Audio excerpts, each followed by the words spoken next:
How's it going, guys? I finally got the parts to fix this Traxxas TRX4 and hopefully get it drivable again. It's been sitting for several months now.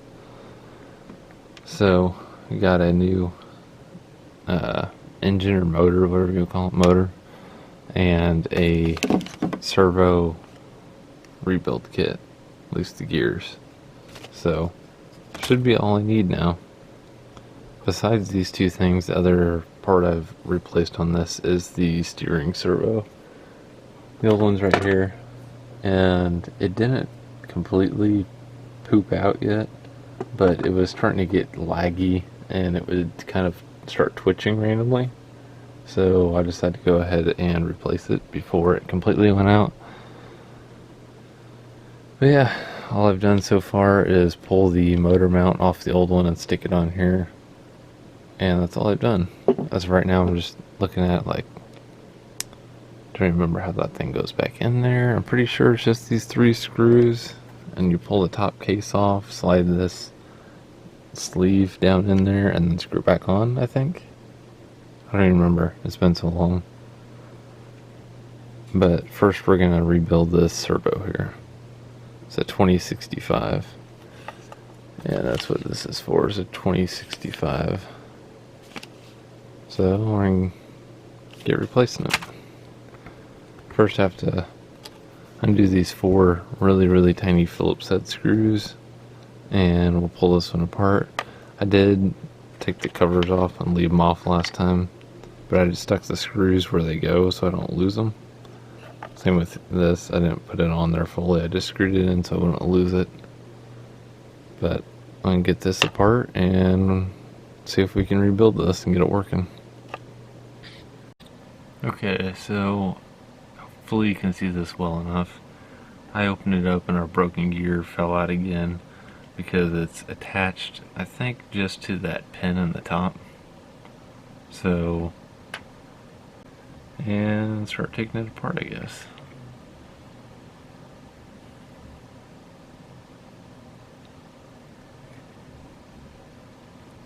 Guessing I just pull on it. Oh. I want to take this off. I don't want to rip this.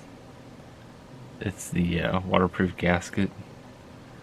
I also don't want to install the bad part, so I'll set that off to the side. Just wiggle it, and that's not working, so you have to go a different method. And that method, try a flathead. Yep, that popped it right up, as you can see there. Broke it loose. Alright, this is where it starts getting interesting, because it's like a puzzle. They all go in a certain direction. So I'm going to lay it out that same way. Looks like this one just kind of sits in there. This one right here in the middle just hanging out. And this little itty bitty one. Very tiny.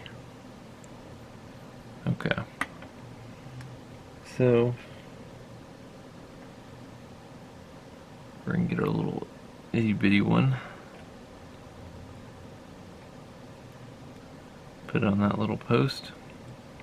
Then looking back here, we went with, trying to get them all separated here.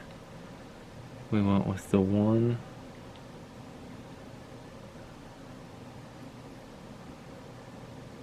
like this, just a single-sided, same size as that one.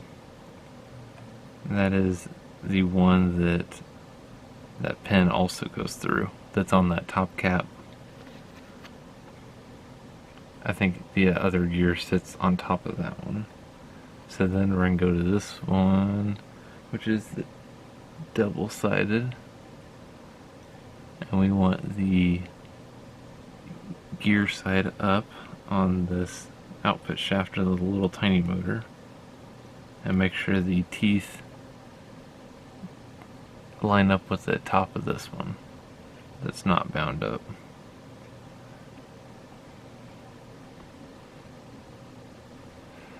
Then we want our main top one,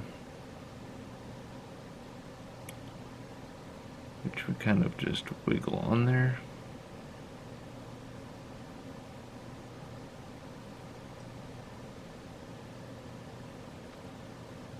Now what we're going to want to do is get that O-ring off of this one. So I'm just going to use a little flathead here. Just kind of spin it around, raise it up.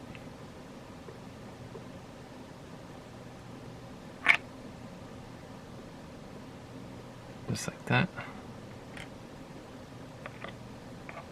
And we're just going to flop it on the new one. Just make sure not to damage it. I think that's the only thing that keeps this waterproof.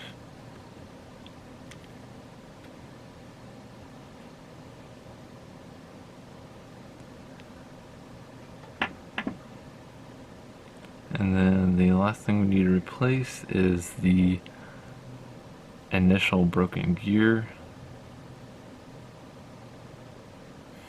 which I don't really know which way it went in there because it just fell out. But if I had to guess,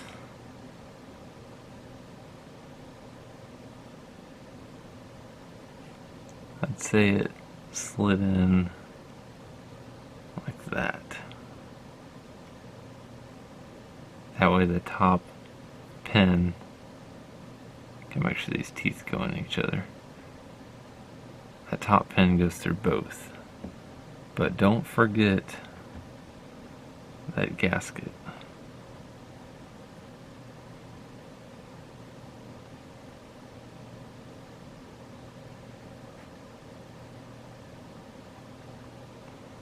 I'm not doing this in a very good area because the floor back here at my desk is like shag carpet. So if I drop one of these gears, it's just gone. Try not to rip this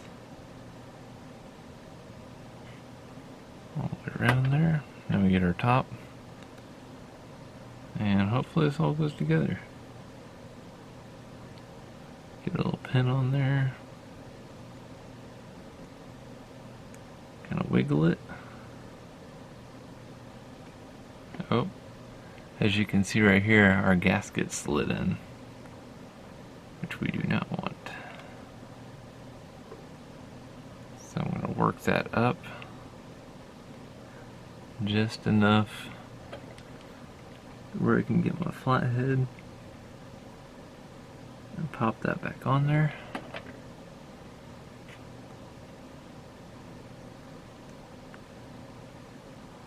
Kind of squish it down and make sure on both sides that your gasket is flush and it's not stuck underneath there or smashed. And then we'll flip it over and install our very long Phillips head screws. Put our battery in here. Turn our remote on. Turn our car on. Oh shoot. Same thing happened. Okay, well shoot.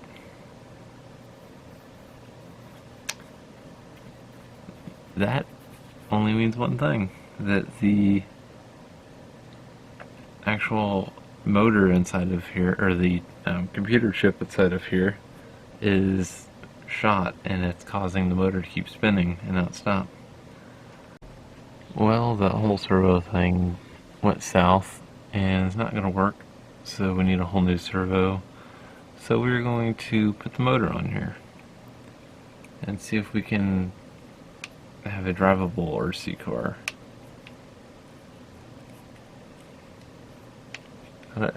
Just that circuit board on that servo is completely shot. I don't know how.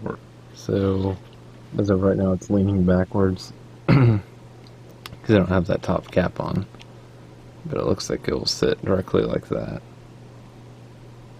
which is how you want it, perfectly even.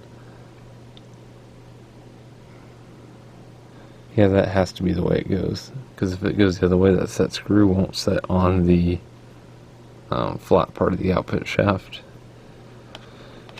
So our guess was correct this time.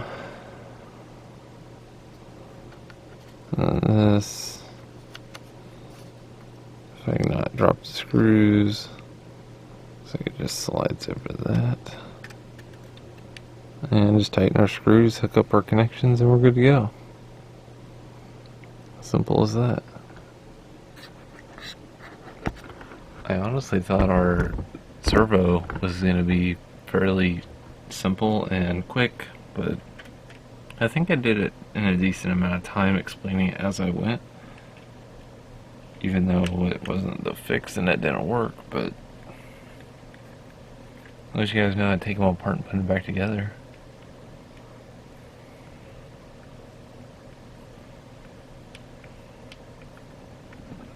So now we're going to turn the radio on, turn the car on,